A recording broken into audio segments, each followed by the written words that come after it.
Family, we have a survivor of Tulsa, Oklahoma, who has now joined the ancestors. And her life should remind us all that the fight continues. But we will not allow anybody who could have done something to fake mourn her life and death for clout. The price of freedom is death. We're coming to get our check. Welcome, my brothers and my sisters. How are you all doing this evening? I appreciate you all being here. We have a very serious conversation to discuss, okay? Starting this off, I kind of want to start this off by letting you guys know, if you guys didn't know, it's not really breaking news, but our now recent ancestor, okay, Viola Ford Fletcher, a lot of people call her Mother Ford. She is now passed. She's recently passed away at the age of 111 years old, all right? She's an ancestor now.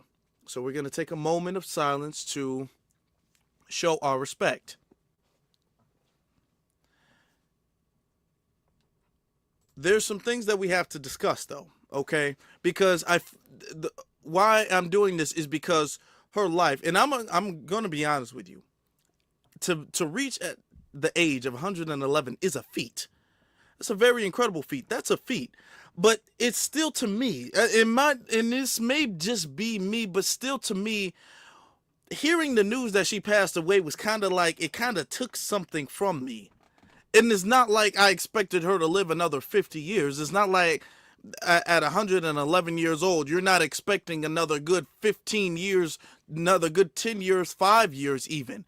But it was something about it. It was like, wow, that's like really something. It really put me in a bad mood. I'm not going to lie to you. And I really tried to, not let it affect my day and not let it affect me. But it's been something that's lingering on my head. And I can't really shake it. To be honest, I was very sad. And I really don't get sad when it comes to a lot of things. I don't allow much to get under my skin, but I'm not going to lie to you guys. The news was sad. It wasn't even surprising, but it was sad to me. And it was to a degree where I didn't even know why it was so sad, but I was distraught about it.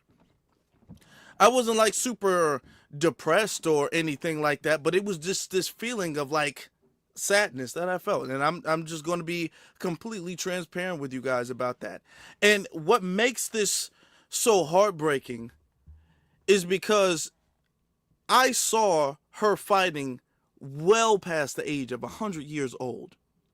Her fighting for something that she should have never had to fight for. Her fighting for something that she should have never had to suffer through. Okay? Her being a survivor of the absolute worst race massacre, not riot, massacre, that this country has ever experienced before. And for her to tell her story, for her to go to Congress, and for her to go to and try to sue in the Supreme Court, and for her to be denied, her and the rest of the survivors to be denied, and then her doing that all the way up until her last dying breath, where she could barely even hear anything. She used to have her grandson. I'm going to play some clips very shortly, but she used to have her grandson there because he would kind of do a lot of the speaking. Because at the age of 110 years old, 109 years old, there's not too much you can really say. You couldn't really say too much. She couldn't really hear so much, but she was still showing up. We got elders now who, and this is not meant to be shady slightly, okay? This isn't meant to be disrespectful at all, but we have people who are up in age now, not even 100 years old. They can't even make it out of bed. They can't even make it out the house. And for her to be 111 years old, anywhere past 100 years old, and still making it out the house, and still going to different interviews, and going in front of the camera, and having to be questioned, and having to give your answer, and having to recall the situation that's gone through, that's some very honorable stuff right there. It really is. And it's angering me, and it's also saddening me that she wasn't able to see her victory. So that's why we're here. We're here because we have to understand that the fight continues, okay? So her life should fuel the reparations movement. Now, the reparations movement is about slavery, and her stuff was about Tulsa, Oklahoma. So even though it's a different case, kind of in that way, but we have to understand that the premise, all right, follow me, the premise of reparations exists in all of them. Okay, because it's still battling white supremacy. It's still battling anti-black racism. All right, and the injustices that we face in this country. So the premise is the same, the fight is the same, and the core of it is the same. Even though her case is different, everybody is not a survivor of Tulsa, but the energy in a battle of going and getting reparations for harm that has been done to you is the same that we're doing. We're doing the same thing, just a different scenario, a different case, you know. So that's what we're doing. All right. I'm going to play some clips. And before I do that, what I want to do is I want to play the copyright disclaimer to establish to YouTube that everything we play is protected under the guise of fair use. All right. Everything we play, fair use. Now, as I'm doing that, what I would greatly appreciate you all doing is hitting that like button, that comment, subscribe, all of that. I'll be right back. Copyright disclaimer. Under Section 107 of the Copyright Act 1976, allowance is made for fair use for purposes such as criticism, comment, news reporting, teaching, scholarship, and research. Fair use is a use permitted by copyright statute that might otherwise be infringing. Nonprofit, educational, or personal use tips the balance in favor of fair use. Okay. Let me get to these clips that I have here. All right. I want to get to this one real quick. And I think this is the most seen one, probably the most viewed one. So I'm going to play this one. All right. Fair use, just saying that. And we are going to have to kind of skip a little bit, or maybe fast forward some, just so we can make sure we're protected under the guise of fair use, because, you know, they change the rules depending on who you are. But this is her testifying, all right, of what she's done. And the person next to her, as you can see, she has headphones on because she has hearing challenges. So even though she has difficulty hearing, she still understands that the fight has to continue. And I just want to highlight this before we get started. I know I've been talking, and I'm gonna let her go ahead and say what she has to say. I just want to highlight this. She's well over 100 years old. Okay, at this time she just turned 107 years old. 107. Do you think if she got reparations, she would be out there splurging with the reparations? Do you think if she got reparations, she's like, oh, okay, this is great. Now I can go over here and travel the country. I'm going to go to Turks and Caicos. I'm going to go to Jamaica. I'm going to go to China. I'm going to fly around the world. I'm going to buy me a Rolls Royce. I'm going to buy me a Bentley. I'm gonna buy me all of these. Do you think she would have thought that? Do you think she would have took that money and went to buy a Rolex watch? Do you think she would have took that money and said, okay, well, now I can stay in a penthouse that I've always wanted? No. She's over 100 years old. She was 107 years old at the time of that recording. So that means that she was doing this purely off the principle of justice and right versus wrong. That's what she was doing this for. It's not as if she even knew she was going to live to even enjoy the benefit of it. But she knew what happened was wrong and that there was no justice for that. And she was out there on her, not deathbed, but at the end of her life, at the tail end of her life, seeking justice. So that makes what this is that much more honorable. But let me play the clip. Let me go ahead. My name is okay. My name is Viola Ford Fletcher. I'm the daughter of Lucinda Ellis and John Wesley Ford of Tulsa, Oklahoma. I'm the sister of Hughes Van Ellis, who is also here today. I'm a survivor of the Tulsa Race Massacre. 2 weeks ago, I celebrated my 107th birthday.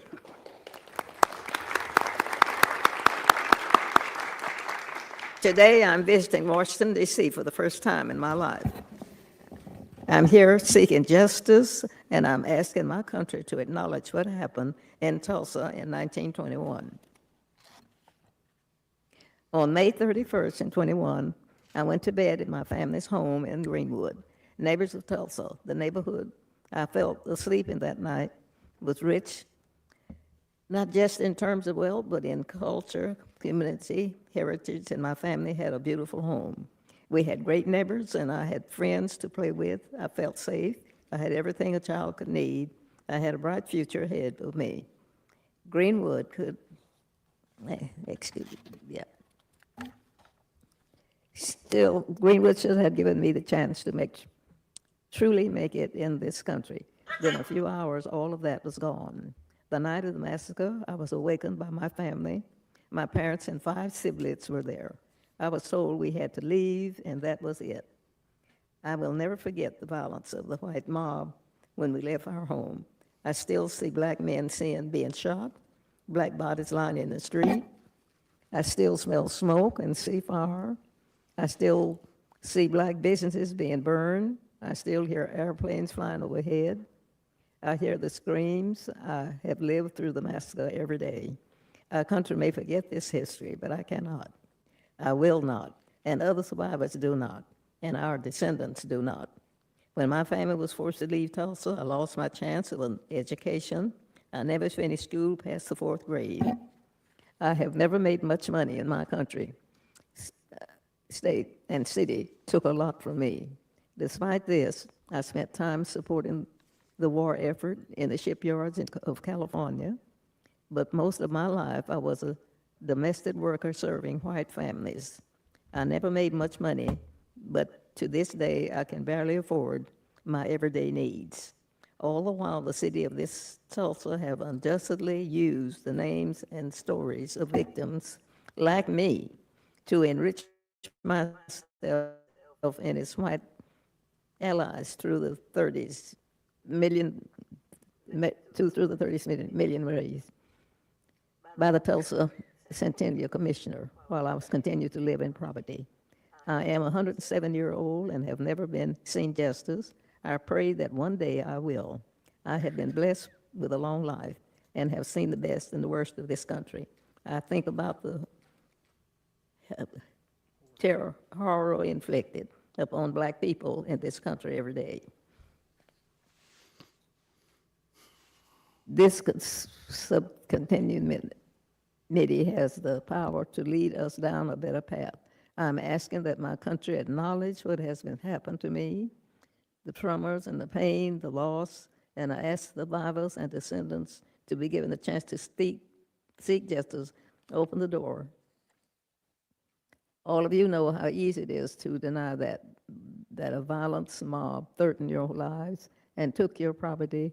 For 70 years, the city of Tulsa and its Chamber of Commerce told us that the massacre didn't happen, like we didn't see it with our own eyes. You have me here right now. You see Mother Randall, you see my brother, Hughes Van Ellis. We live this history, and we can't ignore it. It's our lives with us. Oh, my goodness. We lost everything that day, our homes, our churches, our newspapers, our theaters, our lives. Greenwood represented all the best of what was possible for black people in America and for all the people. No one cared about us for almost 100 years. We and our history have been forgotten, washed away. This Congress must recognize us and our history. For black America, for the white Americans, and for all Americans, that's some justice. Was that it? Thank you. Do you want to say anything else? I thought it was another page. Okay, that was that. First off, I want to say, for somebody who just turned 111 years old, she's very articulate and well-spoken. For someone who, as she said, she was not able to get an education. And this is something that our ancestors, we really got to think about. Her situation is not a very rare situation, I mean, the massacre, but her situation as far as being subject to racial oppression and subjugation and being oppressed like that. A lot of our ancestors who, especially around that time, were not able to get their education like that. Being educated to a certain degree was a very rare thing. And yet you see how intelligent she was, how well spoken at the age of 107 years old. You see how well she can speak like that. There's a lot of people who are, to be honest, half her age couldn't do that. Her reading the page, all right, half her age of people couldn't be able to do that. Testifying in front of all these people, I'm not sure if she was nervous or whatever the case is. And even though they had someone who was a survivor over 100 years old, they still denied her. And let me show you guys this, okay? Because this is going to infuriate you, like it did me. Let me show you guys this page real quick, okay? Where's it? All right, there it is. Okay, hold on. The fight to make things right for descendants and survivors of the infamous Tulsa race massacre 100 years ago. An important court date tomorrow could be critical as they seek justice. ABC's Steve Osunsami has more.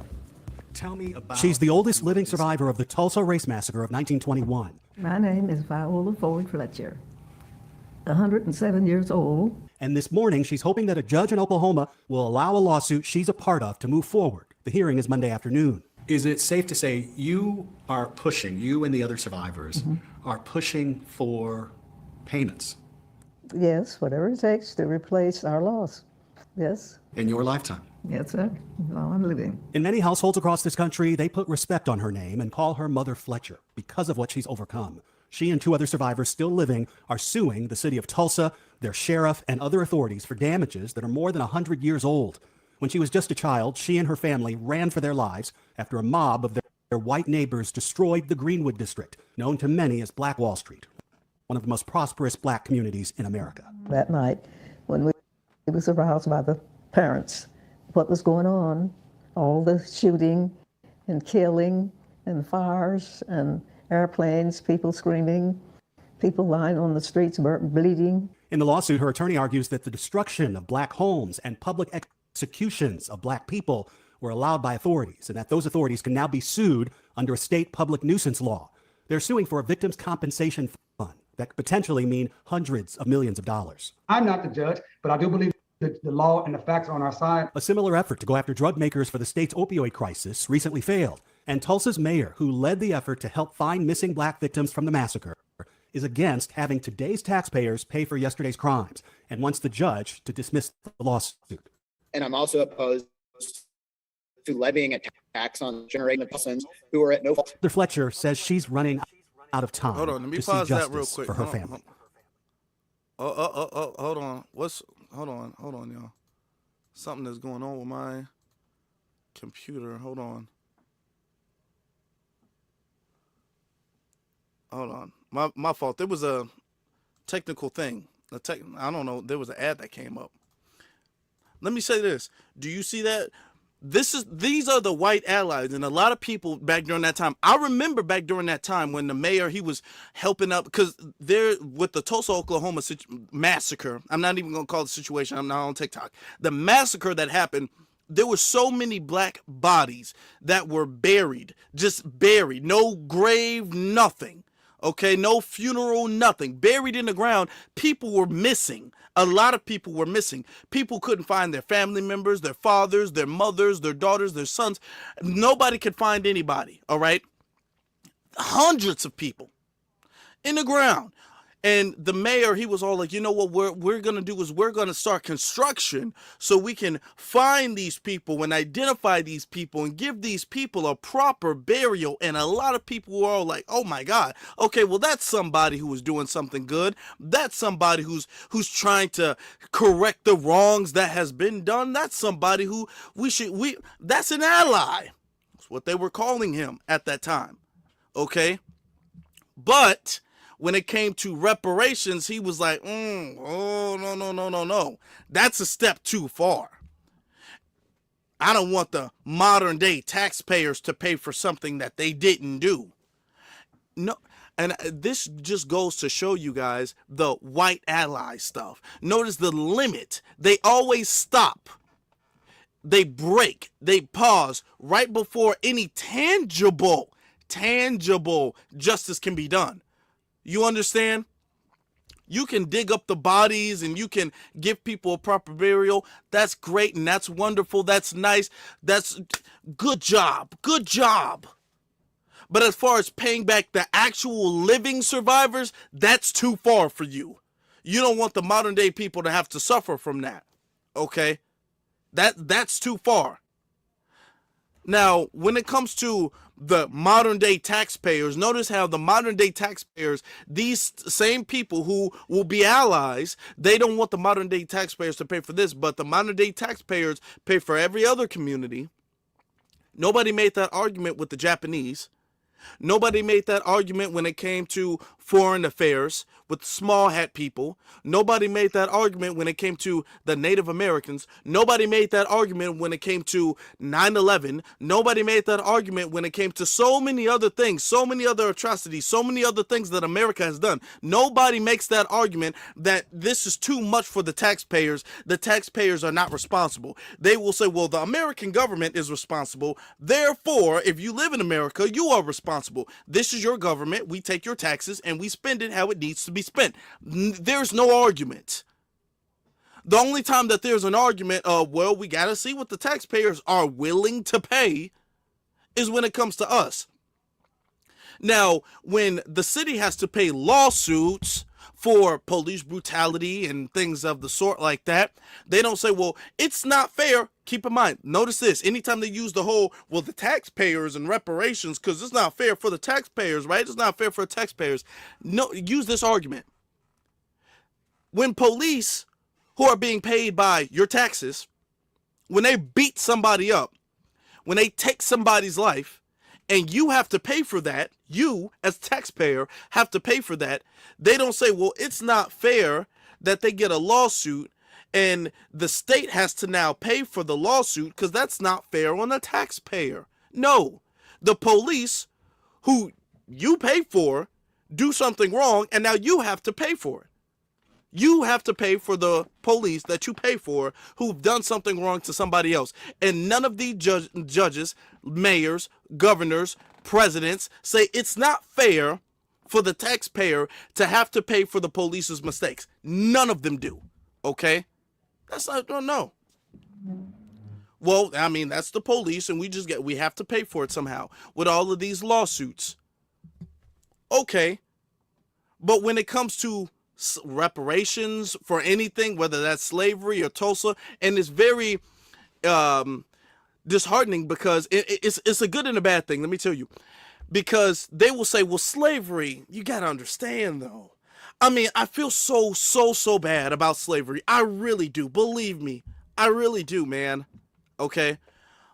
But you have to understand, slavery was a long time ago, man. It was so long ago. No one alive today was a slave, man. And nobody alive today was a slave owner. There was barely any slave owners at the time. You can't expect us to pay for that. Who would we even give it to? That argument. The who will we even give it to? You can't use that argument with Tulsa, Oklahoma. Because there's survivors who are alive, who lived through it, who can tell you the stories of that. There are survivors alive. You know who you would give it to. You wouldn't even give it to the descendants. You would give it directly to the survivors. And they're like, oh, well, I mean, no. There's no legitimate reason why they would say no, but they still say no anyway. They still say no. Yeah, and yet the fight of Mother Fletcher, she did not, and I'm going to refer to her as that from now on, she did not give up on that. Shout out to her for that, because to be honest, that's so disheartening, and that's such a morale killer enough, where most people would have said, hey, I did what I could do. I'm over 100 years old. There's not much fight I got left in me anyway. I tried. I took a swing at bat. It didn't work. That is what it is. But she continued to keep going. All right. So if she continued to keep going, let me play this one clip for a second. Shout out to the super chat. I'm gonna get to that in just a second. Hold on. Hold on. Where is that? Okay. I thought that this interview she had was very. Talk about the Tulsa race was very riots. good He said, no, too. no, no, no, no, no, no. We don't call them Tulsa race riots. In history, we call them the Tulsa race massacre. People call them Tulsa race riots, but you immediately chin-checked us on the word riots. Tell me why. Riot, even today, is written into insurance clauses. So back then, the newspaper printed that it was a riot when in fact it was a massacre. They did so with the underlying cause of taking property from black people. So none of the insurance claims were paid for all the property destroyed. 36 square blocks of a black Wakanda was destroyed, burned to the ground, and none of the insurance policies paid off. And they did so by calling it a riot. So if you go home and look at your insurance claims today, it's very, very small. It's in very small print, and it says we will not reimburse you any damages done to you in case of a riot. Right. So the use of the word riot was intentional. Intentional. Words have meaning, Yeah. and they did so intentionally to further exacerbate heinous crime, the worst race massacre in U.S. history. For those who've heard this story, it has been over 100 years, of course. For those who've heard about this story but don't know the details, just take a minute or two to give us the details of what happened. Basically, they had a young man who was a shoe shine boy. They said he assaulted a white female that was an elevator operator. That wasn't the case. However, they used that as a way to descend on Black Wall Street and burn it to the ground, killing thousands of people. The historical record would say 300. It's more like 3,000. For context, that's her grandson. All right. And he's doing the speaking because at this point, she's this happened like she's like 109 years old at this point, going on 110. She was going to be 110 soon because that was during Black History Month a couple years ago, and her birthday is in May. So this is like a year before she passed away. It was like last year, or the year before. So she's 109, about to be 110. All right. So she can't really even hear that well. She can't, like, you saw her at 107, she was doing the best she could.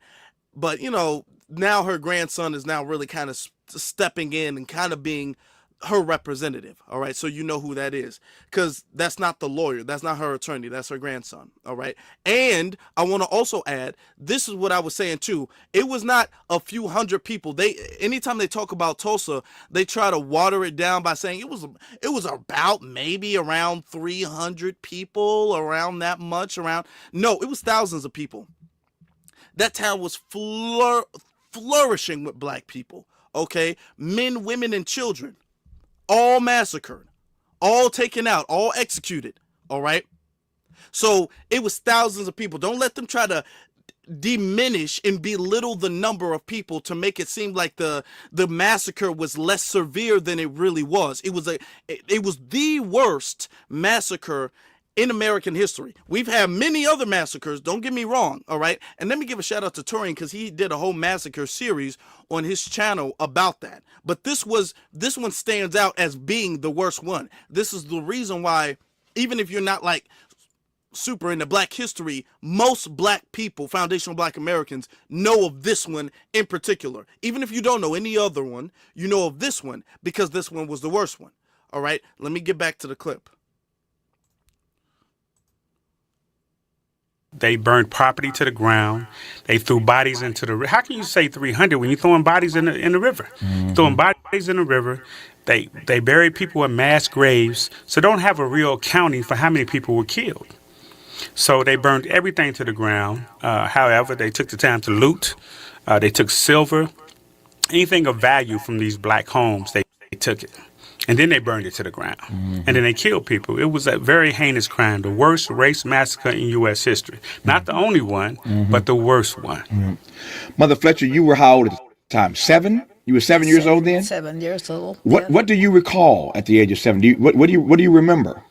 Well, I remember so much that I can't say, can't probably, say. But anyway, I saw people getting killed and houses getting burned, and then they shouted to our families or all the black people to get out of town. If not, they all would be killed.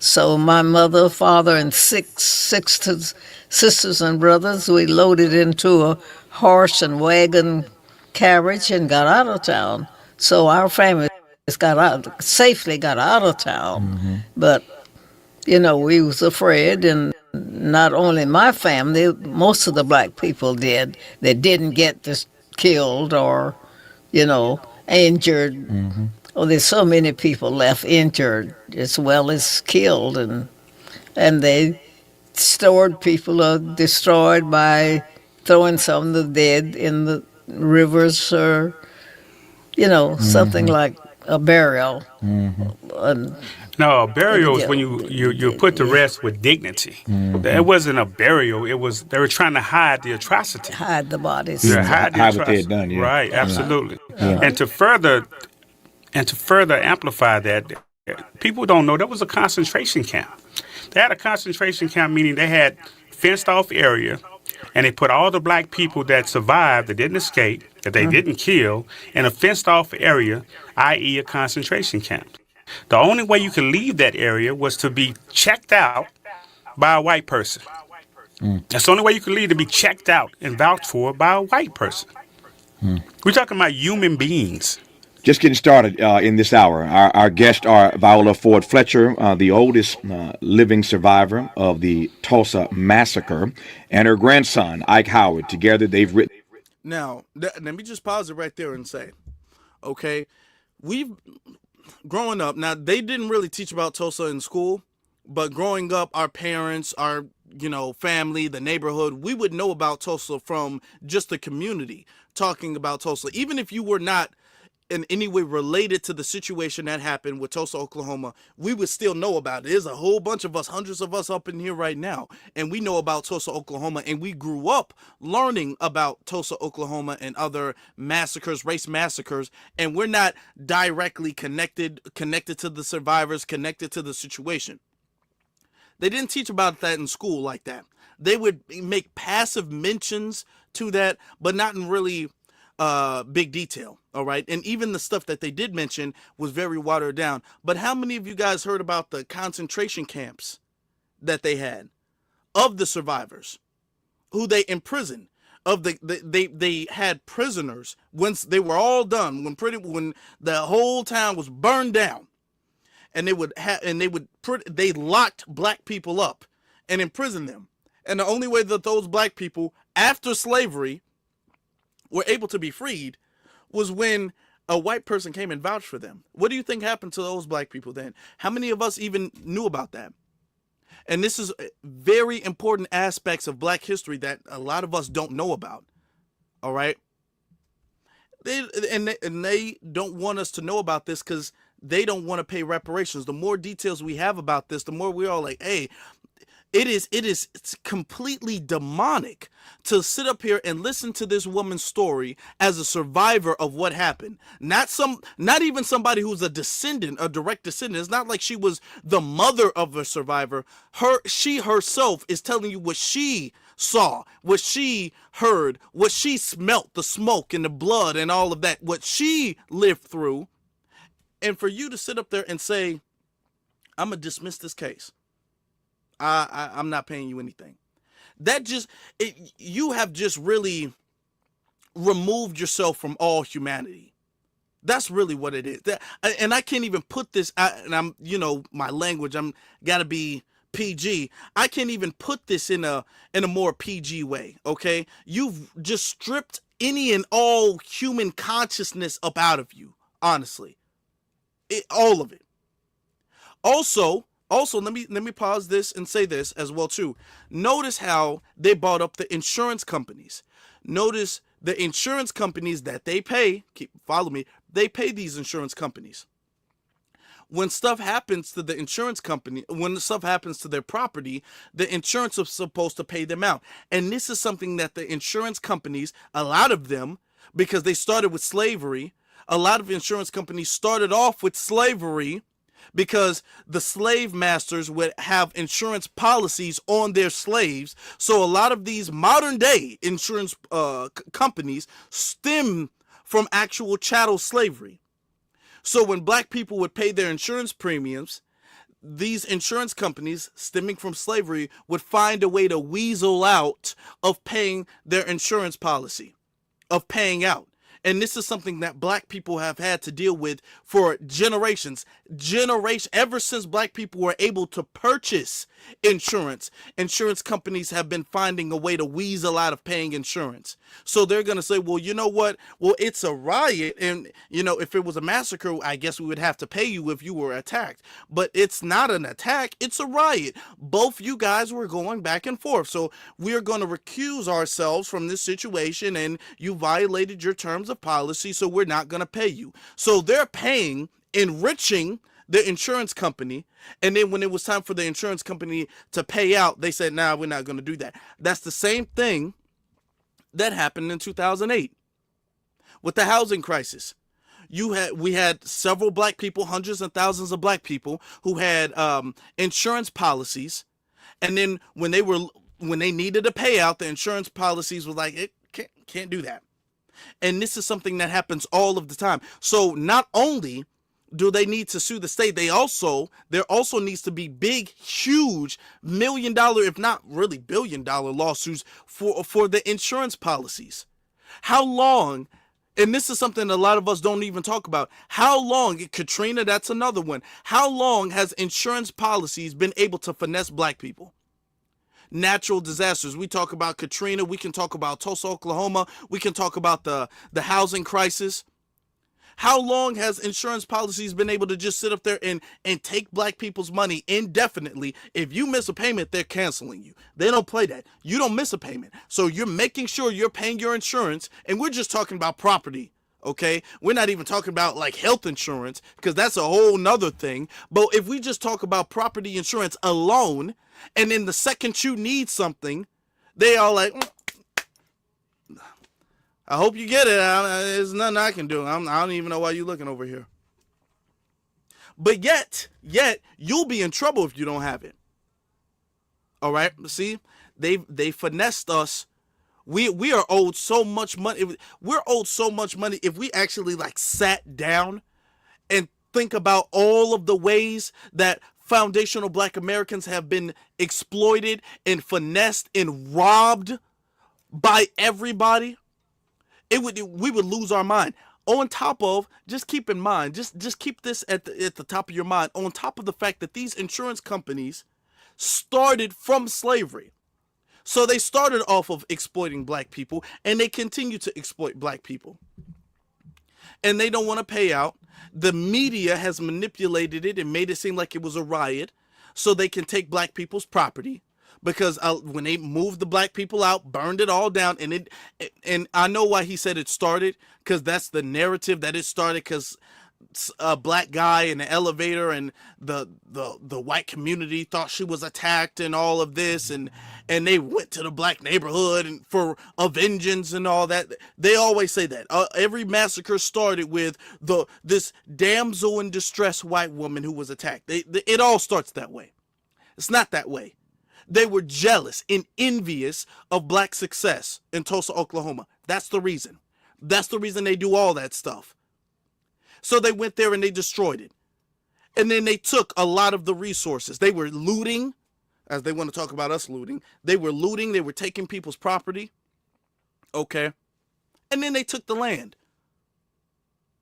And there's still people, it's still an opportunity that would have been a thriving black whole community that would have fueled and subsidized. Just keep in mind the potential that we could have had if Tulsa survived. If Tulsa not only survived, if it didn't go through that, Tulsa wouldn't just be a stronghold in a black community.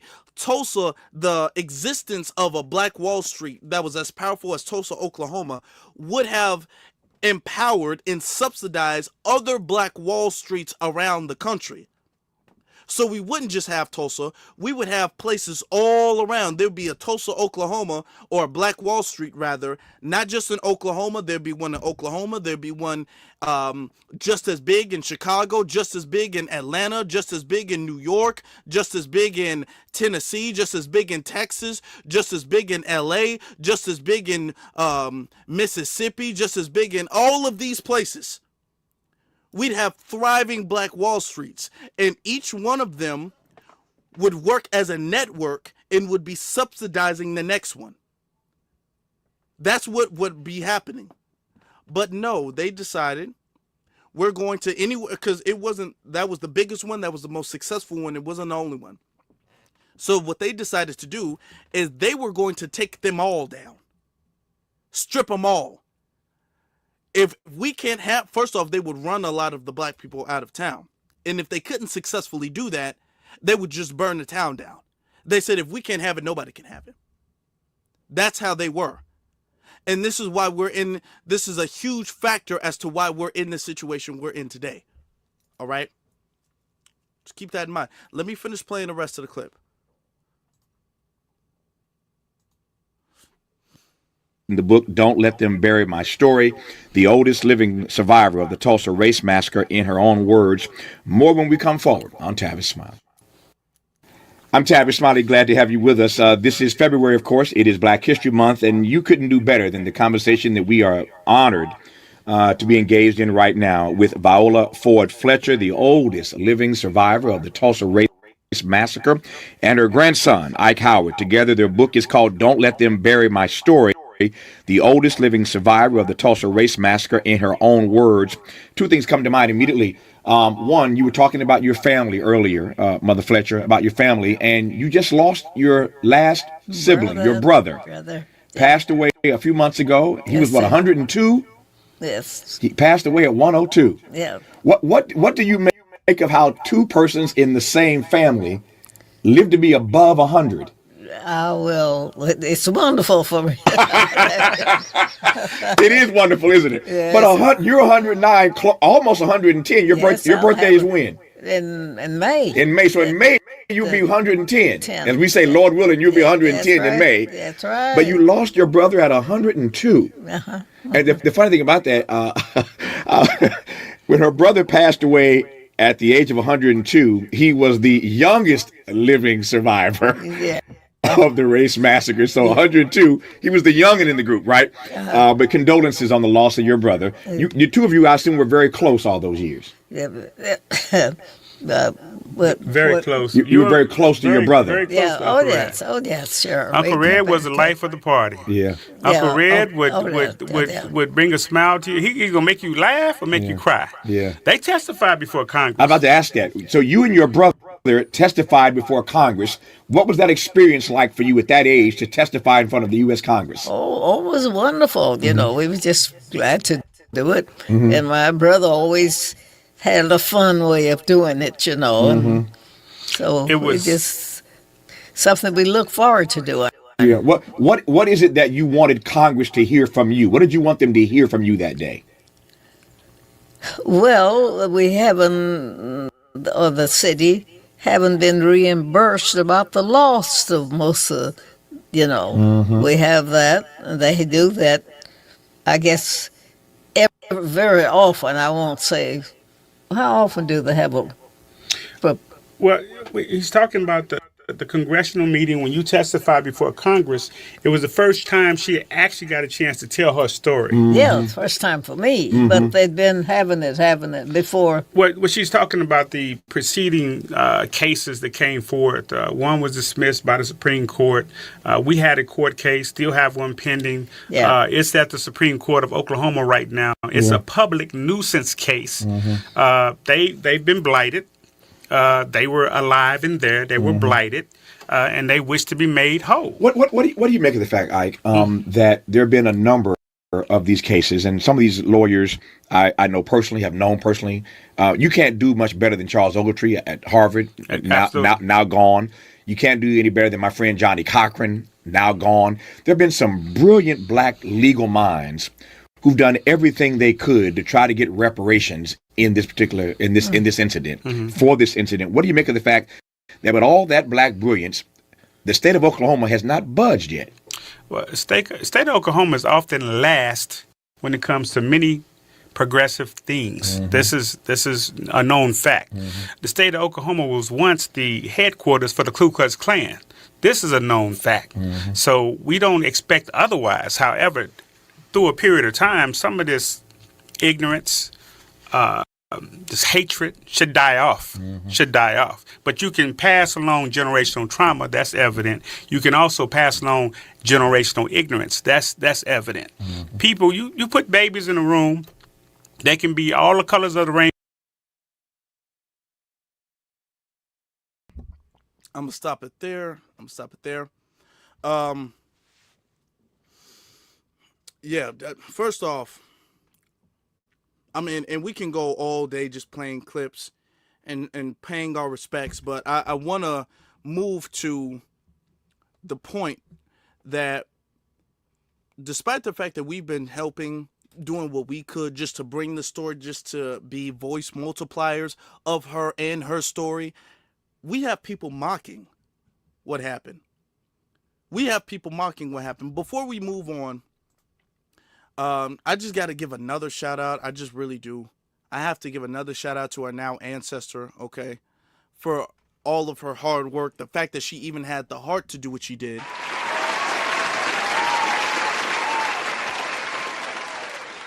If we can put the heart emoji in the chat room for Mother Fletcher, I would greatly appreciate that. Let's show our respects by doing that before we move on to the next point.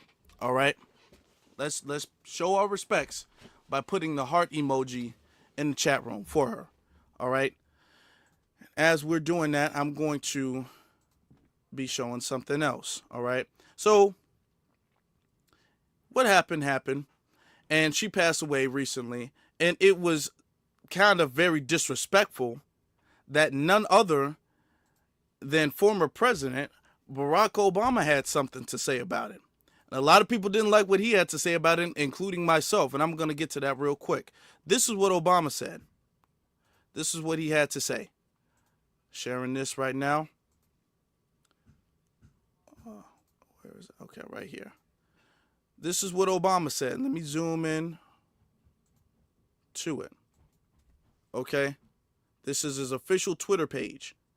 He says, as a survivor, make it bigger for you guys to see if you guys want to read it yourself. This, and how you know this is not Photoshopped, this is directly him. As a survivor of the Tulsa Race Massacre, Viola Ford Fletcher bravely shared her story so we never forget this painful part of our history. Michelle and I are grateful for her lifelong work to advance civil rights, and we send our love to her family. We send our love to her family. Obama had the audacity to say he sends love to her family. He had the audacity and the gall to say that. This is what he did. Now, mind you, she didn't fight on behalf of advancing, quote unquote, civil rights. What she fought for were reparations for specific harm that was done. I'm not saying she never fought for any type of civil right before. I'm saying for reparations specifically. But reparations is a word Obama doesn't like to use, don't you understand? Obama doesn't like to use the word reparations. Now, mind you, he was president twice, 2 terms in a row. Okay, 8 years straight, almost a decade of Obama administration straight, never acknowledged her, never said her name, never said the words of Tulsa, Oklahoma, because there were still survivors. And if you invoke their name, you would have to invoke the reality that reparations are due. So he never brought them up, not one time. Now he's going to wait till he's out of office. He's been out of office for close to 10 years now, so he has no power to do anything. Obama, at this point in his life, has little to no influence except in the boule and among some super old generations who just are so starstruck by the first black president. But besides that, any educated black person, foundational black American, because there's some tethers who love him, foundational black American, nobody has no respect and reverence for Obama. So Obama is irrelevant. Okay? Obama is seen more as a problem, not only to the Democratic Party, but more importantly, to foundational black Americans. So now he's going to get up and say something. Now we know Obama, the reason why Obama didn't say anything about reparations is because Obama does not support reparations. Oh, we got some receipts. Obama has never supported reparations. Let me show you guys. Hold on. We're not playing with it. We're not playing with it at all today. Reparations? I think the reparations we need right here in South Carolina is investment, for example, in our schools.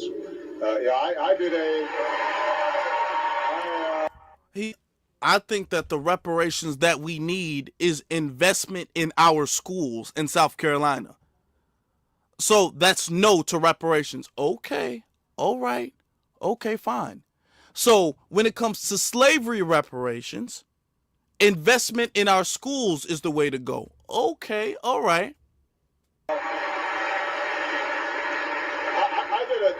did a town hall meeting in Florence, South Carolina, in an area called the Corridor of Shame. They've got buildings that students are trying to learn in that were built right after the Civil War.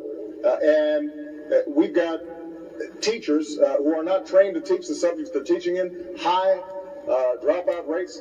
We've got to understand that there are corridors of shame all across the country. And if we make the investments and understand that those are our children, that's the kind of reparations that are really going to make a difference in America right now. Hold on now. A lot of people, did you guys hear that? So Obama just said, well, there are corners of quote unquote shame all around the country. So Obama is saying that black people, foundational black Americans, well, we're not the only ones, even though he's not one, we're not the only ones who suffered. We're not the only ones who went through things. That students are trying to learn in that were built right after the Civil War.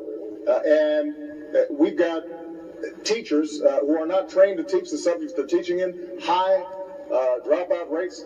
We've got to understand that there are corridors of shame all across the country. And if we make the investments and understand that those are our children, that's the kind of reparations that are really going to make a difference in America right now. You see? Yeah, Obama. Now, okay, all right, Obama. Yeah, you don't support reparations, and I guess that's the thing. So you want schooling. So schooling is our reparations. So schooling is the way Obama goes. Now, as wrong as that is, it would be one thing if Obama was consistent. If Obama was like that with everybody, and Obama said, you know what, I'm not here for anybody getting cash, anybody getting paid, anybody getting money, it would be one thing. You could at least give him consistency. At least you could do that. But you can't even give Obama consistency, because this is what Obama does. Obama administration awards $12 million for assistance to Holocaust survivors. A Holocaust that didn't happen in America.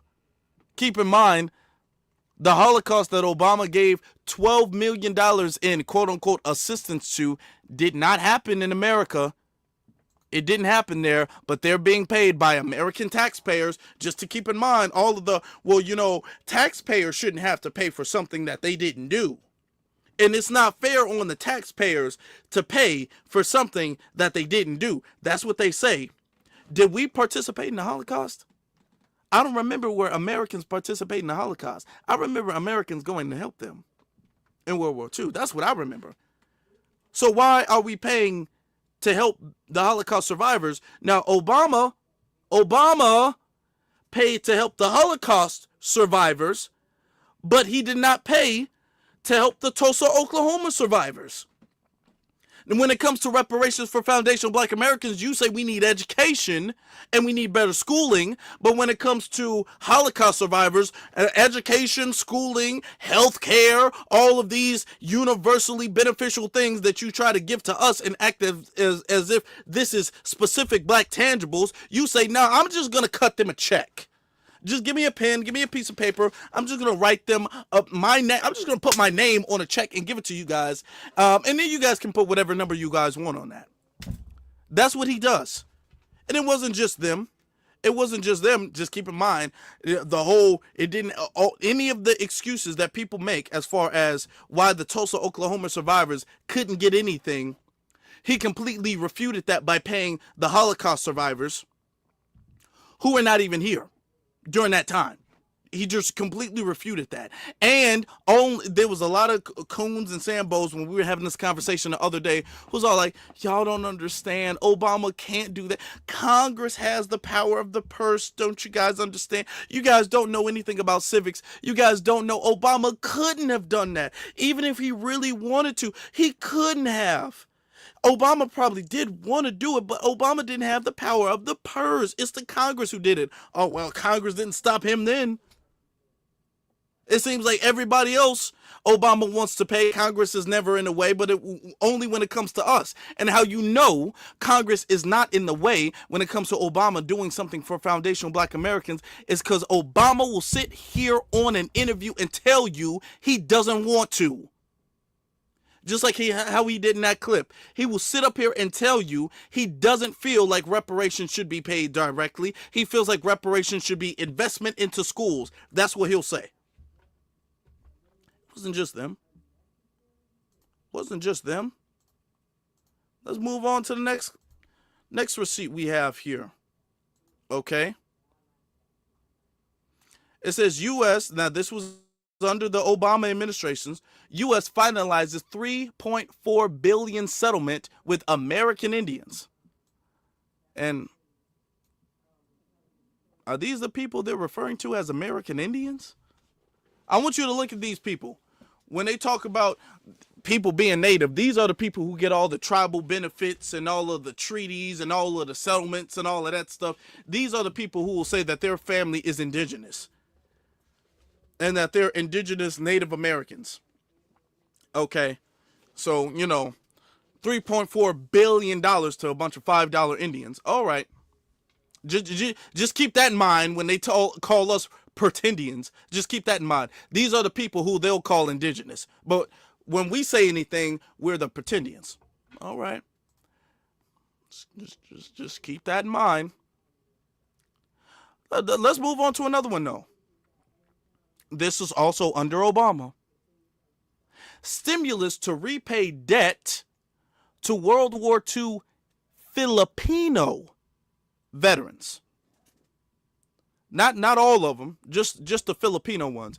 You know, not the Black veterans who, you know, were denied the GI Bill and everything. Oh yeah, Obama didn't do anything about the Black veterans who were denied the GI Bill. But when it came to the Filipino ones, he did cut a stimulus. Let's look into that. Okay, so the economic stimulus bill signed by President Obama contains $198 million to pay a long overdue debt to Philippine veterans in World War II. Wow. Okay, and we can go down the list. There's a lot of stuff Obama was more than willing to pay. Paying them, what, almost $200 million? Just the Filipino ones. Not everybody, but just the Filipino ones. Not the ones who were, you know, denied the GI Bill and who were discriminated when they got home, not foundational Black Americans. We didn't get no reparations at all. What we had to understand is that America isn't just about us. It's about everybody. All right? This is why delineation is such an important thing. This is why we've needed to do this for so very long. Because Obama has been able to go around and cosplay. And this is something, I've played this clip before and I will play this clip again. This is why we never should have allowed Obama even in the White House. To be very honest with you. We never should have even allowed him to step foot in there. Because there were some people who knew that his lineage not being tied to slavery. We knew that his lineage not being FBA. By him not even respecting FBA lineage, we should have known he was a problem. But he deceived people, and I'm going to let you see how he deceived people. But we were calling it back then. We were calling it. Look at this. You and Mr. Obama are of the same race, but not from the same heritage. Do you feel you are more personally in touch with African Americans than he, because you are a descendant of slaves? I simply observed a fact. I didn't make any conclusions from that fact. I wouldn't do so. And I thought it was rather strange in the last debate that we had that when I talked about the effect of my heritage on my outlook, for instance, in dealing with the issue of abortion, one of the reasons I'm so intensely interested is because there's a disproportionate impact of abortion on the black community that threatens to reduce the numbers of black people in a way that will be quite demographically drastic over the course of the 21st century. I did misspeak a little last time because I had said that more black babies are being aborted than are being born. In fact, I think the ratio is 55% live births, 45% abortion. But, you know, that's still pretty bad. And it leads to a situation over time that's going to be awful for the black community. So I think that it has an effect on one's outlook because you look back to a heritage where things like the Declaration of Independence were critically important to making progress in the battle against slavery and in the battle for civil rights. The thought that we would discard it, that we would, for the sake of, I don't know, sexual license and other things, be talking about the world as if the Declaration didn't apply to our babies in the womb, strikes me as a devastating loss because I know how important it was to the progress of justice in the course of our history. So that's simply a matter of how that heritage influences what I have focused on in life, what I consider to be terribly critically and important questions of justice, how I look at the present situation in terms of the plight of the black community. I do look at the larger picture sometimes because I think it's well and good that we concentrate on helping people get jobs and education and do the things that are needed to meet the challenges of the present time. But if something's going on that's going to overall lead to genocide against the community in the long term, we'd better deal with that too. We should have known. See, the fact that Obama's not a part of the lineage, he's not connected to it, which is why it was so easy for Obama to dismiss the plights of foundational black Americans, especially when it comes to dealing with the police. And as a matter of fact, Obama, oftentimes, he sided with the police when it comes to certain things. Okay?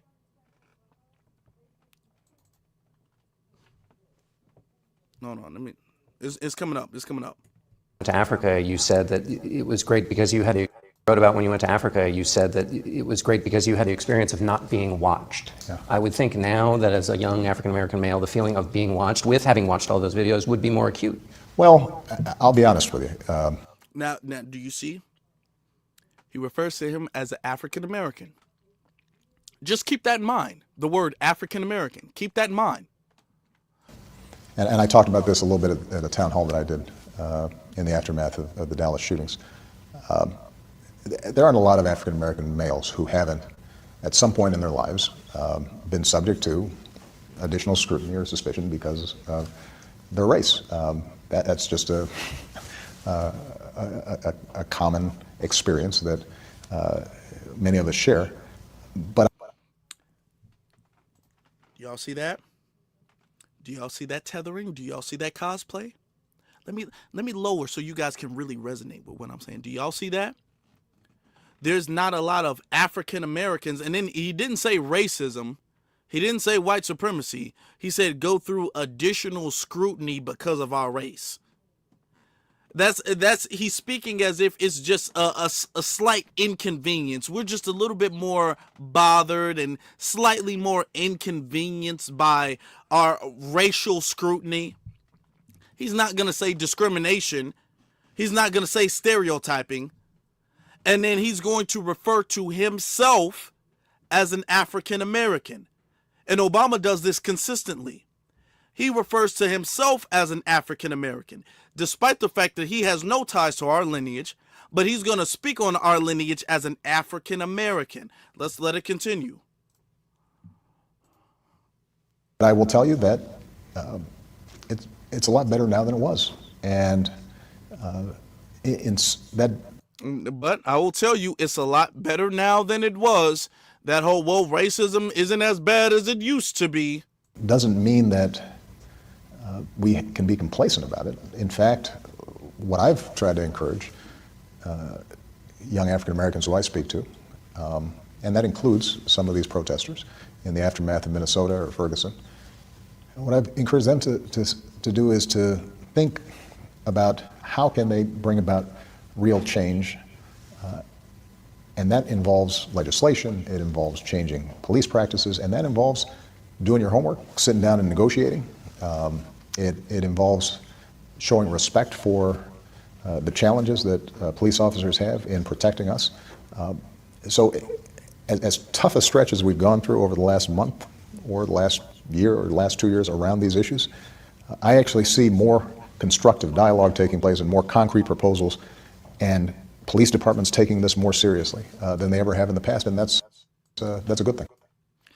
Notice, y'all. Dialogue taking place and more concrete proposals. Notice Obama doesn't give any criticism to the police. He doesn't say anything about what the police should be doing. He speaks about the protesters, the Foundation Black Americans, who are actually rightfully protesting because Obama's not doing anything. Obama didn't give a damn enough to do anything about the police, so you had Foundation Black American brothers and sisters protesting so something could be done. And Obama got up on his platform and says that we need to show more respect to the police. And that's is not, I mean, we face, quote unquote, as African Americans, quote unquote, we face additional scrutiny. But, you know, we still got to show more respect to the police. Don't you? You get that, right? Don't you understand that?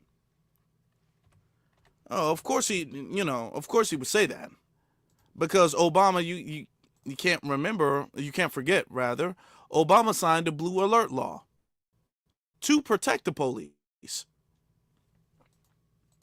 So Obama was, why is my thing freezing? Obama was very pro-police. My thing's kind of lagging and freezing up a little bit. Hold on. Oh, Lord. I hate to add, yeah. Just to show you the receipts, to show you that we're not making anything up, Obama signs blue alert law to protect police. Okay? That's Obama signing the blue alert law to protect police. We're going to read a little bit into this.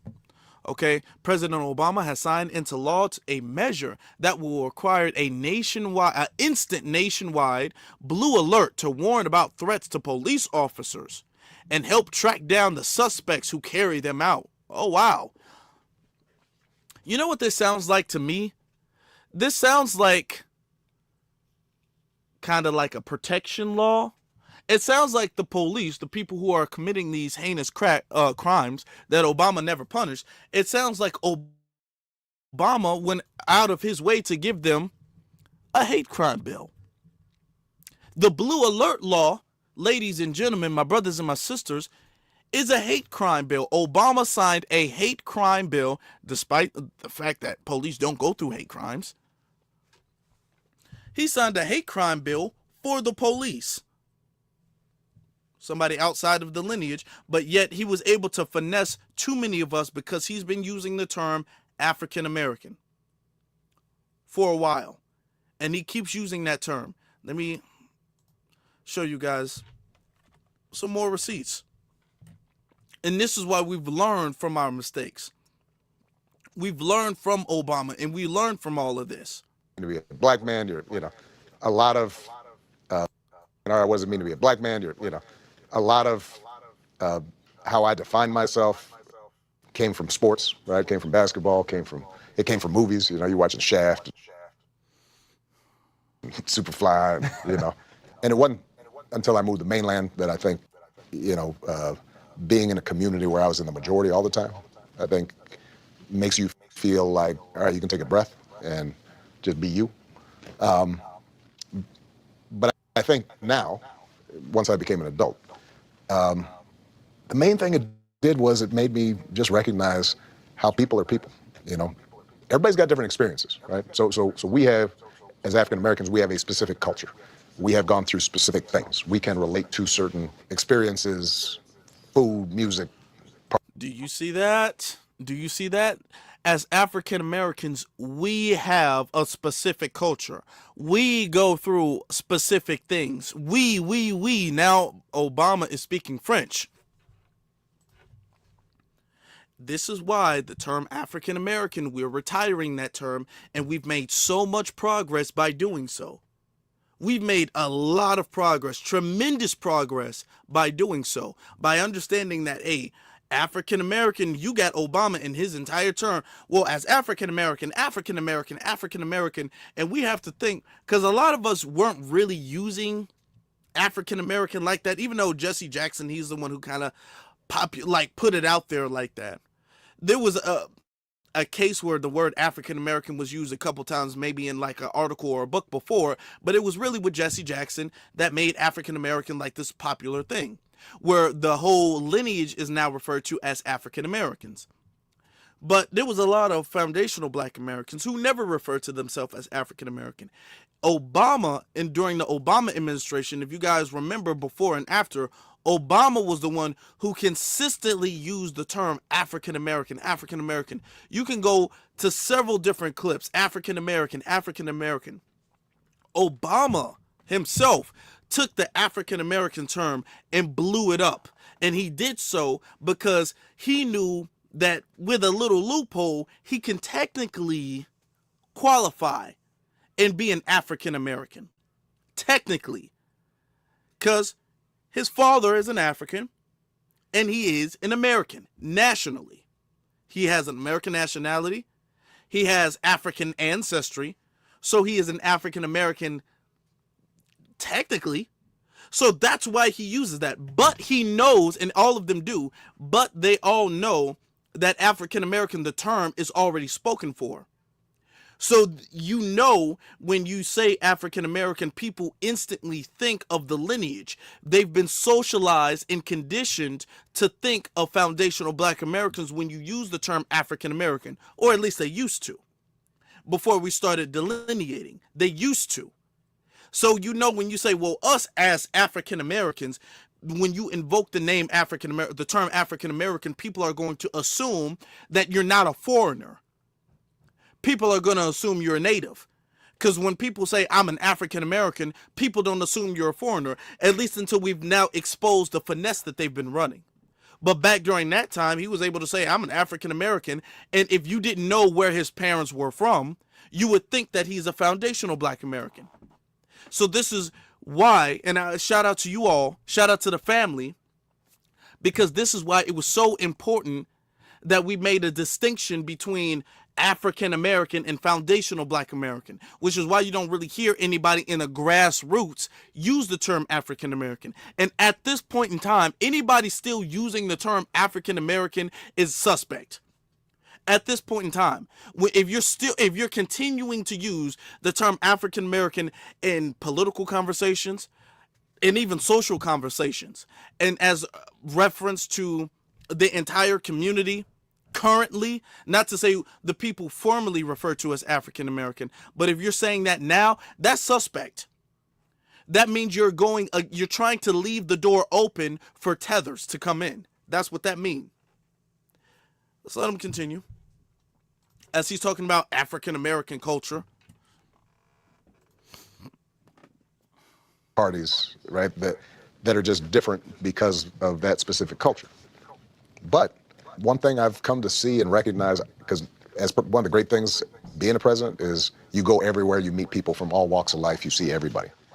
And what you realize is, the basic stuff about people wanting respect, wanting to be seen, people want to support their family, people wanting their children do better than them. That kind of stuff is more universal than you think, right? It may play out in different ways. But, I remember when I first started campaigning in Iowa, and So what he's saying is that African Americans, quote unquote, we're really not different from everybody else. The same thing that we want for our family, the same thing that we want for our kids, it's the same thing everybody wants for their family. It's the same thing everybody wants for their kids. We're really not special in that way. We're really not different in that way. Everybody is more or less the same. This is what Obama was saying. And the second he became president, that's the type of time he was on. Obama was the beginning of the all lives matter. People talk about Obama was about respectability politics. Obama was the most all lives matter president we've seen in generations, if ever. Talking about everybody, there really is no racism. I don't see race. I think everybody's the same. I mean, I know we got a history, but everybody got a history, and everybody's history is the same. That's the type of time Obama was on. in the middle of the cornfields, and we'd go into some counties, and it's 95% white, and my name's Barack Hussein Obama, and, you know, I'm from Chicago, and some of my team or staff were worried about how would these people react. And then you go into somebody's house, and they got, like, the Jell-O mold, and they got the, you know, the Ritz crackers with the Cheese Whiz, and you know, they got the doilies and the, you know, the little figurines, and it's like, oh, that's my grandmother, you know, oh, that's Michelle. We talk about her family, who I love. You know, these are folks originally from South Carolina, come to Chicago, South Side, never really left that, you know, their little place. But the way they interacted, how important family was, what they cared about, really wasn't that different from those folks in downstate Illinois. That people, you'd think there's nothing in common, but actually there's a lot in common. And that's the kind of politics no, it's pretty much nothing damn near in common. And how dare you even speak on the south side of Chicago like that? What do you see what he's talking about? He's not even invoking his own family. He's invoking Michelle's family, which is why he married Michelle. Okay? He needed a beard. He needed a woman who was a foundational Black American. He needed somebody so he can consistently use her as really a bridge to the lineage. Do you understand what I'm saying? Every time he speaks about the lineage, Obama doesn't have any experience speaking about that. Obama wasn't even raised by his Kenyan father. Obama was raised by his Caucasian side of the family, who happens to be small-head. Just keep that in mind. Obama doesn't have any experience. Obama didn't be around Black people. He wasn't around Black people. He didn't even date Black women. The first woman, and Obama has said this himself, the first Black woman he's ever dated was Michelle. And he only dated Michelle so he can advance higher into politics. Because he knows for a fact if he dated his type, which were not Black, if he was actually with his type, some people say it's not female either, but I digress. But if he did pick with his dating history, Caucasian females, if he did choose them, it would have put a bad look as the first Black person to run for office. It wouldn't have went over that well. He needed Michelle to get where he is. Because Michelle is his only tie to the lineage because he has none. So now he's speaking on the lineage, even though he claims to be an African American, he has no tie. So he's bringing up Michelle's family. And even when he's bringing up Michelle's family, he's doing that disingenuously. He's talking about the south side of Chicago. Chicago is one of the most segregated cities in this country. The south side of Chicago, pretty much only Black people stay in the south side of Chicago due to segregation, the neglect that goes on by the government back then and today, which is why we are consistently at City Hall, consistently at meetings, consistently speaking about it, consistently exposing it, not just because of the South Side and the West Side, but because of all of America, all of Black America. He's going to say the South Side of Chicago is pretty much the same as the South of Illinois. And this, do you guys know that a solid majority of the sundown towns were in the state of Illinois? So Obama is saying that pretty much the sundown towns, because most of people, for people who don't live in Illinois, a third of the whole population of the state stays in Chicago, in the Chicagoland area. All right. And then it's like, what, 2/3 stay outside of Chicago. Outside of that area, all right? And the rest, if you guys have ever been to Illinois, the rest of Illinois outside of the Chicagoland area, it acts as if it's a big sundown town. Anybody from Chicago, anybody from the Chicagoland area, anybody from the state of Illinois can testify to what I'm saying. Anybody here, if you're listening live, if you're from Chicago, back me up. Am I wrong? If I'm wrong, tell me I'm wrong. I'm telling you about what I've seen. I've seen you drive 2 hours outside going down south from Chicago. You'll see Confederate flags. You'll see it. I'm talking about they will sit up there. They act like it's the South. They straight up act like it's the South right outside Chicago. So you mean to tell me that those people who hang Confederate flags outside, who are Klan sympathizers, if not Klan members, neo-Nazis, these super racist they're really no different from the south side of Chicago because they eat the same crackers? Really? This is Obama. This is Obama. There's another clip. Let's let it continue.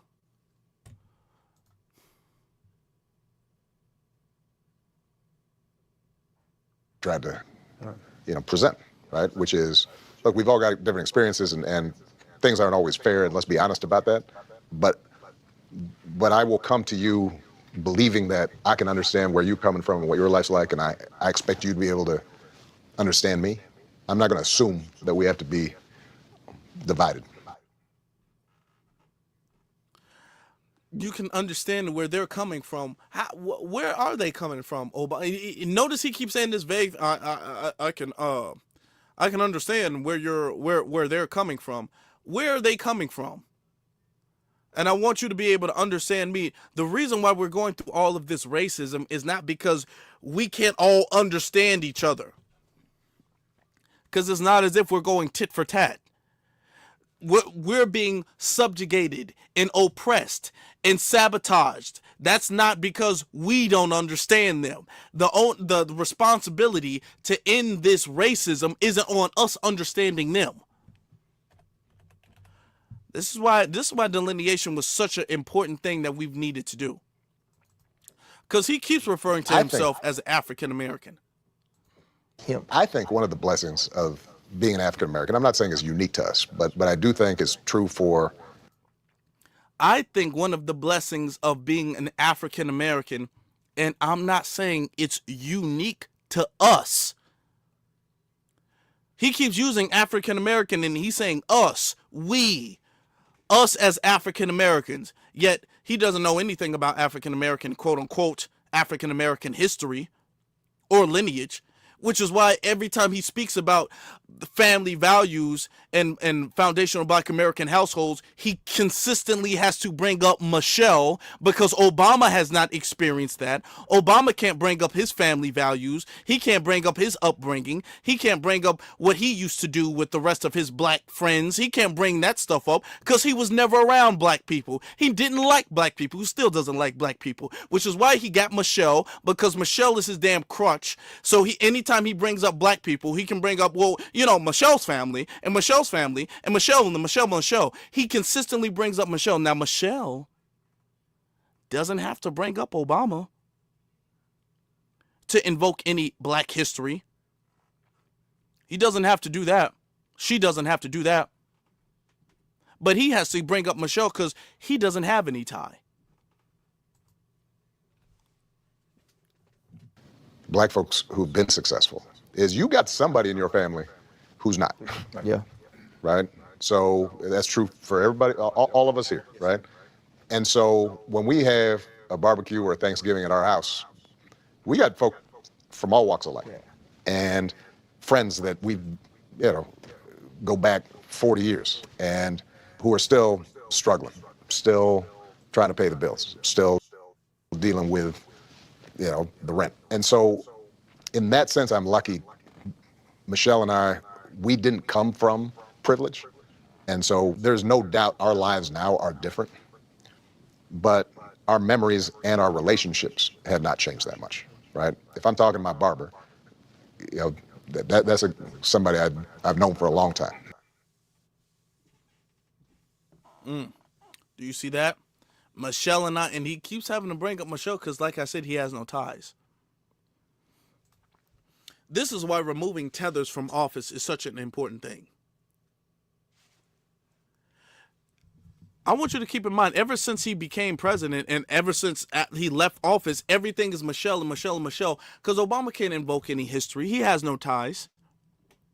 And you have to think about this. Why is Obama doing that? Why didn't Obama just shut up? He didn't speak about her before. He didn't care about her before. He didn't say anything when her brother passed away. I want you to remember, she was not the only survivor in her family. Her brother, her younger brother, also was a survivor. And when her brother passed away, Obama didn't say nothing then. They didn't say anything then. So why is Obama saying something now when she passes away? As if they were both not survivors. The reason for that is because the midterms are coming up. This is what I suspect. The midterms are coming up. And because of that, they know that they need to galvanize the black community. And they need to put Obama back out there, because Obama, and I was having a conversation on TikTok about this. They be all like, why do they keep bringing out Obama even though they know the community is really disconnected and doesn't respect Obama? Why? You have to think about that. The reason why they keep bringing out Obama is because, according to the Democratic Party and the DNC, Obama is the closest thing that they have to a Donald Trump. Love him or hate him, what we all can admit is the truth, is that Trump, despite the fact that his base may be mad at him at times, Trump has a very strong base that will turn out and vote the way he says so. Trump has a base that is unshakable.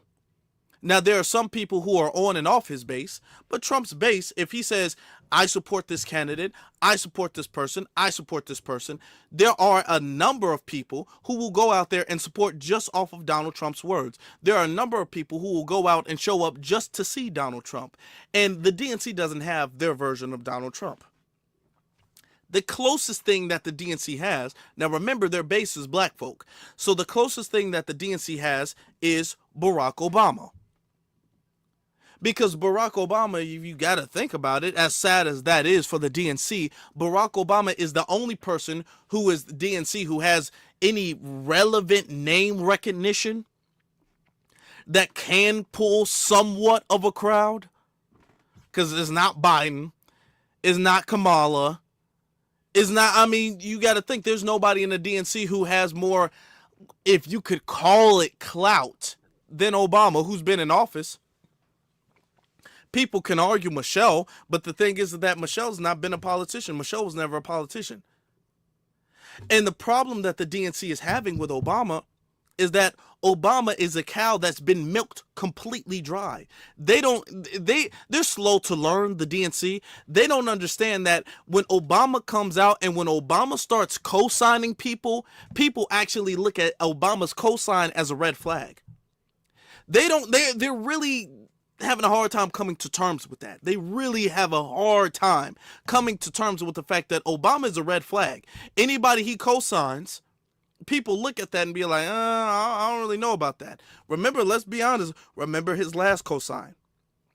When he co-signed Harris, that didn't work out that well. When he was trying to wag his finger and ridicule black men for not supporting Harris, that didn't really work out that well. About sitting out or even supporting somebody who has a history of denigrating you because you think that's a sign of strength, because that's what being a man is, putting women down. That's not acceptable. I can almost guarantee you none of the black men over there voted for her, as you can see. And black people in general didn't vote. Every time Obama comes out, I mean, Obama is losing steam. Obama is sinking faster than a damn rock. If you threw a rock in the ocean, Obama would sink faster than that rock you threw in the ocean. When he's out there telling people they need to vote, and if you don't, that you're just putting a woman down and you don't want to support a woman, and you shaking your hand and wagging your finger, that doesn't go over that well with the youth. It really doesn't.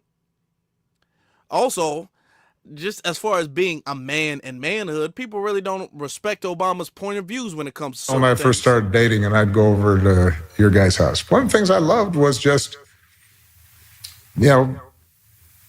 seeing all your uncles and your cousins. And there were a bunch of different kinds of men. Mm-hmm. There were men that were kind of soft-spoken, and then there were men that were loud, and there were men who were engineers, and then there were men who were Police officers. Police officers, or they drove, a jitney cab. Yep. Right? And that's one of the things that I think a lot of times boys need is not just exposure to one guy. One dad. One dad. No matter how good the dad is. He can't be everything. He can't be everything. And then that boy may need somebody to give the boy some perspective on the dad. Yeah, right? yeah. One of the most valuable things I learned as a guy was I had a gay professor in college at a time when openly gay folks still weren't out of line, who became one of my favorite professors and was a great guy and would call me out when I started saying stuff that was ignorant. You need that.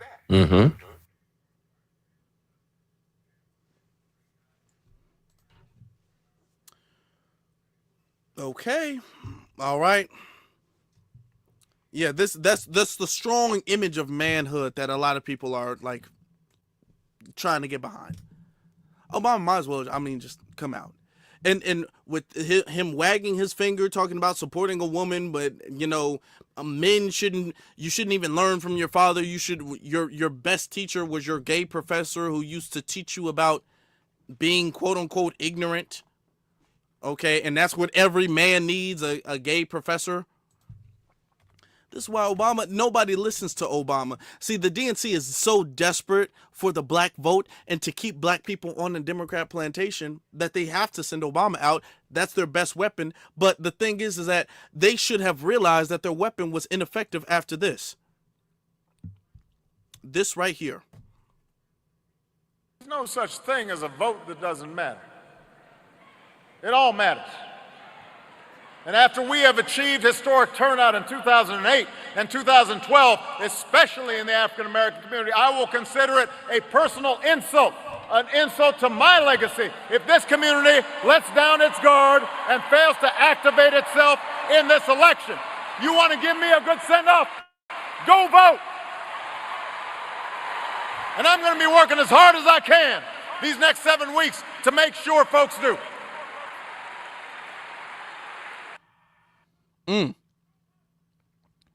Well, you see that? Well, that didn't really work out the way he wanted it to. It really didn't. And the DNC should have learned with the election of Donald Trump in 2016 that Obama was completely ineffective. And they're bringing him out there again. This is why Obama said something about our mother Fletcher. Okay?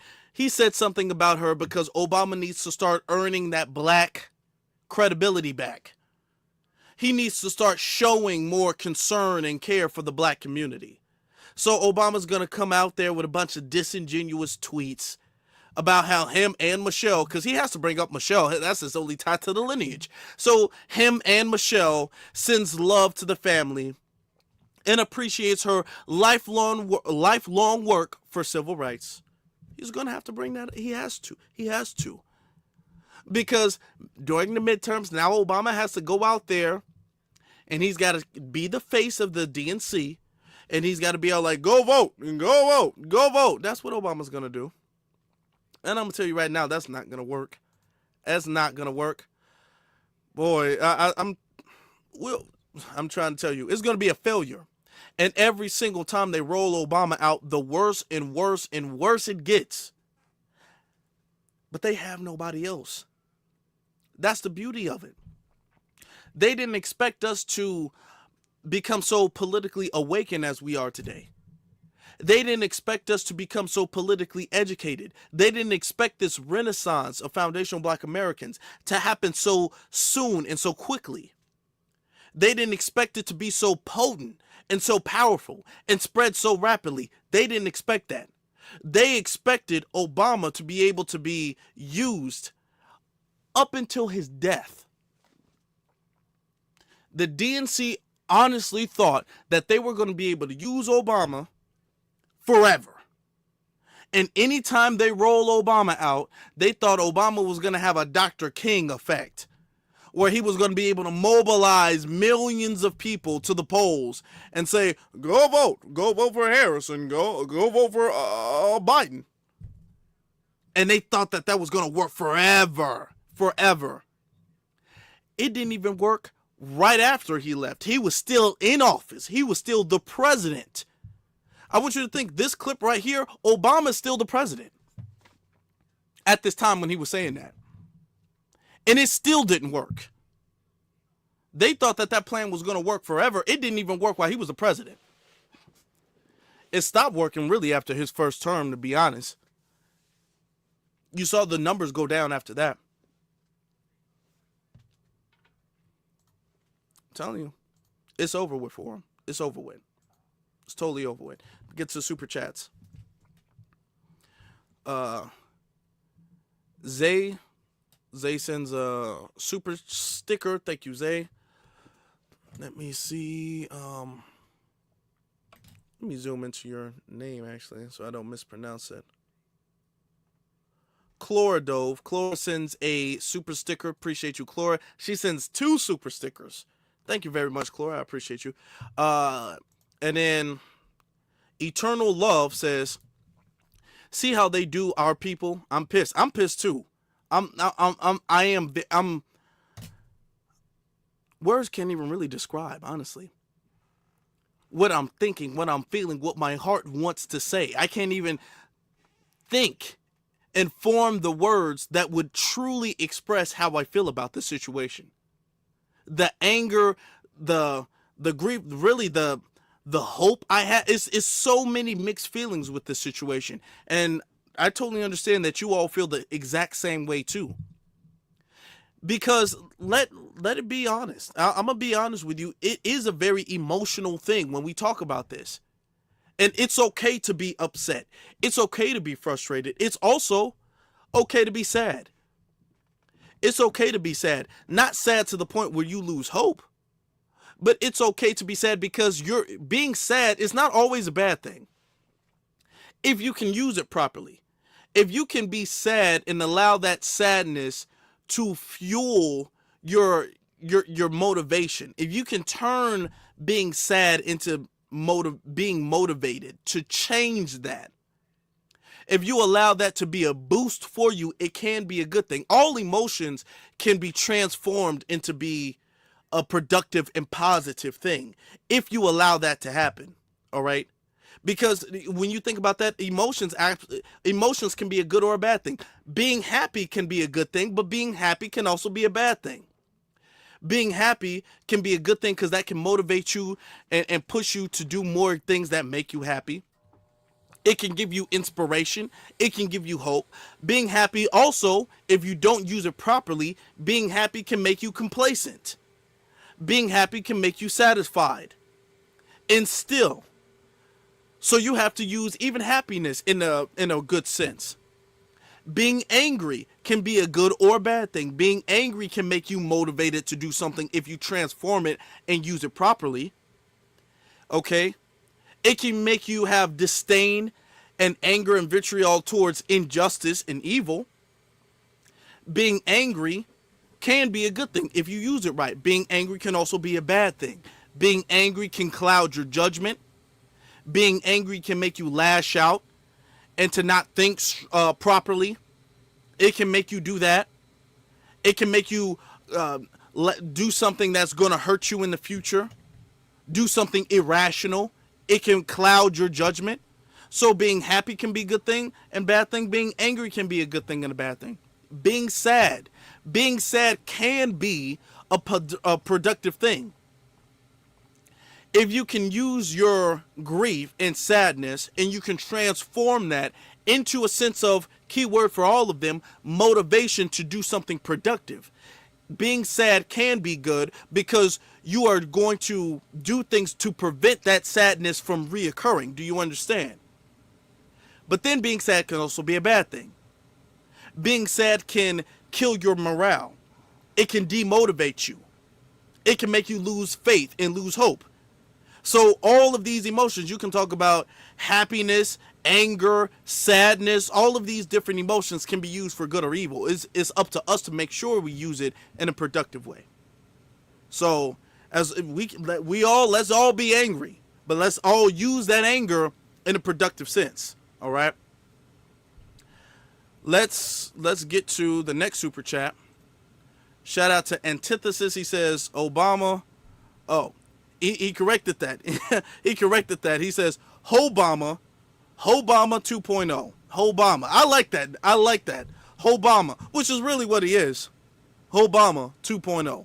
2.0. 2.0. Not O. 2.0. All right. Then Oracle Queen says Obama is a high-paid tether. Trump needs to deport his tail. Trump does. You know, and a lot of people are like, you guys are going to let Trump talk about Obama's birthright citizenship, and you're going to let Trump talk about, oh man, I don't care who talk about Obama at this point. Obama ain't got nothing to do with foundational black Americans. I don't care who talk about Obama. Obama can get it how he live. The same way he's told the survivors of Tulsa, Oklahoma, they can get it how they live. The same way he told foundational black Americans, we can get it how we live. It's the same way I say that with Obama. When Trump says, I don't think Obama is a citizen, I'm not going to be out there. I don't care. He might be, more than likely. But I might entertain it just cause. Just cause. And thank you for that. Tobias says, Afro Elite, thank you. Always on point. Salute to you, brother. Thank you very much. I appreciate that. Thank you. Thank you all for that. I appreciate you all. Also, I want to get to the Cash App. Shout out to Walter for the Cash App. Okay. Thank you, Walter. And I want to shout out to Flory for the Cash App. Thank you very much for that as well, too. So thank you all so very much, because all of this does support. I'm trying to come up with an additional thing. I'm not going to let you guys know, but more for the channel. I've wanted to put something else additional on the channel for a long time. So I'm kind of fixing my schedule around trying to figure out, like, look at the algorithm, look at what I want to do, how I want to do it. Because if I do it, I want to be consistent with it. I don't want it to be all over the place. So, you know, just looking at different things, different avenues and stuff to do. So I appreciate that, because all of that does help. All of what you guys do helps. Before we get out of here, I just want to say thank you to Mother Fletcher for all that you've done, for your bravery, your courageousness, your sacrifice, and the fact that despite the fact that you did not win your case, I want to say that what you did kind of fueled the bigger movement. Not to belittle the situation with Tulsa, Oklahoma, but her life and her courageousness actually gave fuel to the fire for the larger movement for slavery reparations and all reparations for all of the massacres that we faced, for all of the Jim Crow that we've had to suffer, for all of the redlining that we've had to endure, for everything. Her life, her brother's life, and then we still have a survivor. Their life, even if they don't succeed when it comes to the Tulsa, Oklahoma reparations, what they're doing fuels the cause for all reparations for foundational black Americans. So rest in peace to you, rest in power to you, and thank you. And we will forever appreciate your work, genuinely.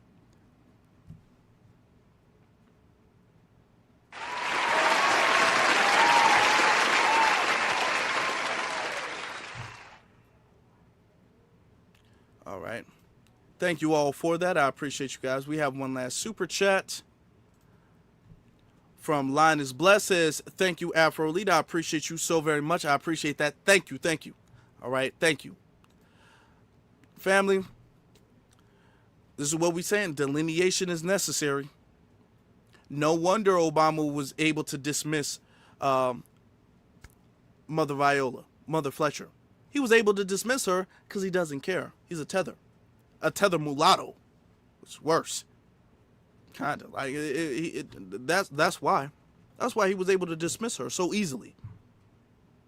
But through her life, we've learned. Through her life and her death, we've evolved. Like I say, emotions can be used in a good or a bad way. Her life is going to be used in a good way. And her death is going to be used in a good way, in a productive way.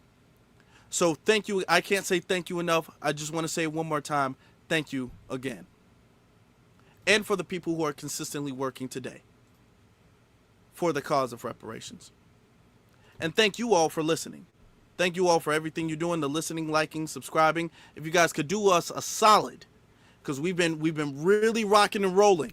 We've been doing great. So thank you all for that. So please hit this like button, please hit that subscribe button, and please hit that notification bell to make sure that you're notified. And if we could do a solid, if we could leave RIP and the heart emoji, just some respects, the heart emoji, the praying hands, the dove, flowers, anything you want in the comment section below, just to show our respect for our now ancestor, Viola Ford Fletcher. If we could do that in the comment section, I would appreciate that. So thank you all for that.